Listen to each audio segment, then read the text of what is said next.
So tell me if this story sounds familiar.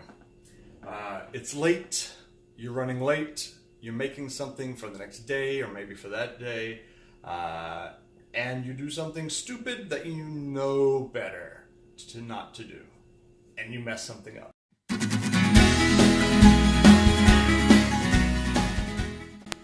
So that's what happened for me. That's what happened with me. This past fall, I was getting ready for FlameCon, getting ready for day 2, and I was trying to make an iron-on transfer to do a shirt, this shirt right here. And it was late, I had just finished day 1, I was tired, it was midnight, and I really wanted to make this shirt to wear to the con, and I ironed it on with, a piece of cardboard in between the 2 layers, but like an idiot, I didn't have anything under the t-shirt except a thin towel. And obviously that's not going to work. I was ironing on this, and the heat just completely... Yeah, I know better. I was tired. I did it anyway, or at least I just didn't even think. And so this happened. So here's a great thing. You're going to fight fire with fire. You're going to fight heat with heat. Since heat messed this up, heat can fix it. So mainly what we're going to do is we're going to add heat back to the cutting pad, and then we're going to put something heavy on it, heavy and flat, to squish it back out so that when it dries, or so when it cools off rather, it cools off and dries flat. Dries is not the word I'm looking for. What is cools off? No longer wet, you're dry. No longer hot, you're cool. Anyway, once it cools off, it should be lying completely flat because we've put some weights on it. We've put flat stuff on it. So if you have a really good hair dryer, you may be able to get it hot enough that you can put some weights on it and fix it then. I have this tiny...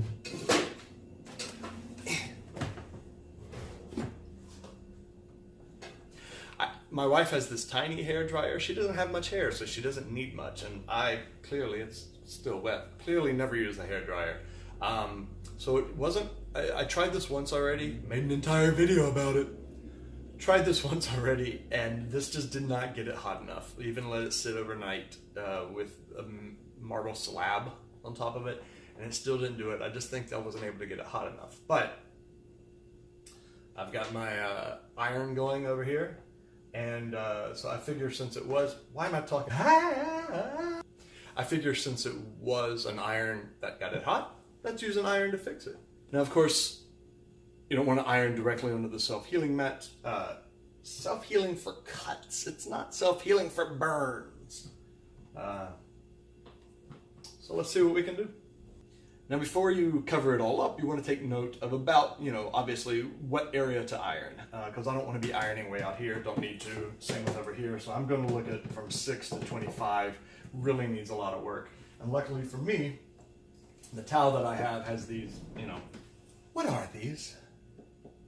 Has these lines and more or less go from 5 to 26. So once I cover it up, as long as I stay between those, what are these? As long as I stay between those lines, I'm good. So you want to have your iron. Are you working? You don't seem that hot. You're that hot. Alright, let's just iron it out. Now, as with most things that you iron, you want to keep it moving, or else you're going to start a fire. You also don't want to iron too much of your mat. Obviously, if you have a smaller mat, it's not quite as big of a deal. But if you iron too much, then you're going to have the same problem. You're going to heat something that you might not put the weight on. And then it's going to bubble up there too. Now, I already know that I've got some bubbly area. Oh no. Okay, I thought I had some bubbly area up top. But obviously when I put the weight on last night with the hair dryer, that part fixed. It was a very small area.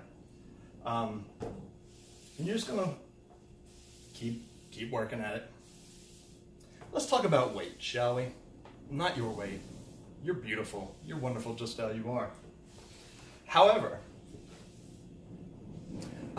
you don't want to just grab anything heavy like a toolbox or something like that. You want something that's completely flat, because since we are heating it and we're making the mat malleable, if you put something that has feet or some sort of indentations or something like that, then it will leave marks in your mat. So you want something flat and you want something very heavy. So if you have a lot of books that might not be able to hit all the places, maybe if you grab a piece of plywood or something like that, put it down first and then put the weights on there, so it kind of evens it all out so it's nice and flat. I happen to be blessed from my Uncle Sam, Julie, my wife's uncle, not the government. The government didn't give me this. Uncle Sam blessed me with a pretty sizable marble slab that you'll see in a second. But the marble is dirty on the bottom side. Only one side has been polished. It was polished for a countertop, but that's the side I want to show because it's pretty. So I am going to put down a flat piece of particle board.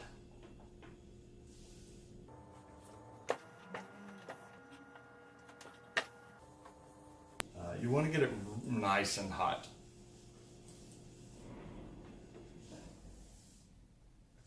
Nice and hot, just like you. You're beautiful, you're perfect, don't ever change.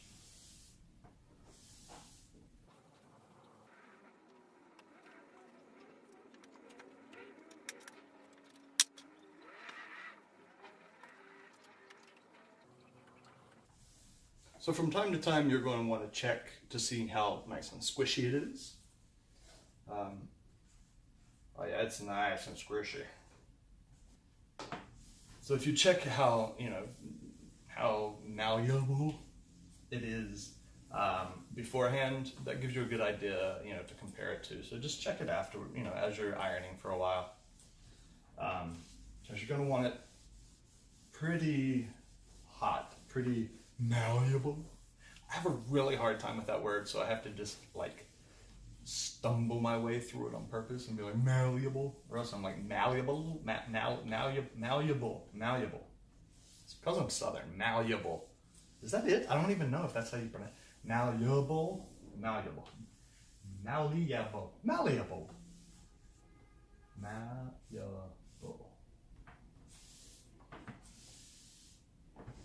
I really need a synonym for malleable.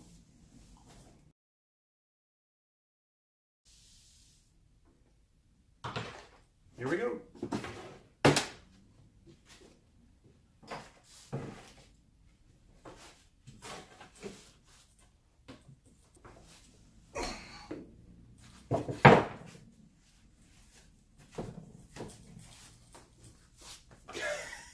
Oh, turn this off.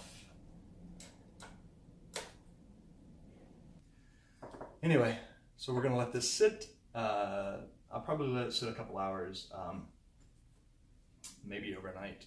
We'll see. All right, it's the next day. Let's take a look.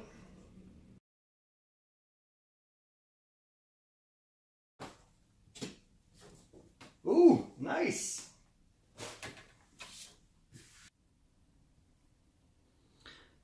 All right, so it's not 100% perfect.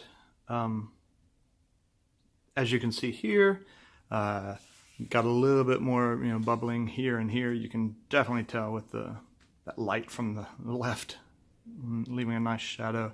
A little bit of bumping here and where I thought there was the other day. But considering what it was, I think it worked out really well. And I think that with one more ironing session and flattening session, I can get this back to 99%. I'd say right now it's at about 85. All right, so I'm very happy with the way this turned out. Leave a comment below if you've got any common crafting mistakes that you make, if you have some really interesting ideas on how to fix them, or if you have some mistakes that you constantly make and don't have any way to fix them yet. I'll see about see what I can do and see if I can come up with a solution, and maybe that'll be a future video. So I'd love to hear what are some problems or mistakes or some accidents that you've had in your crafting, and we can talk about that. Thanks so much. This has been Jeremy with A Bunch of Craft.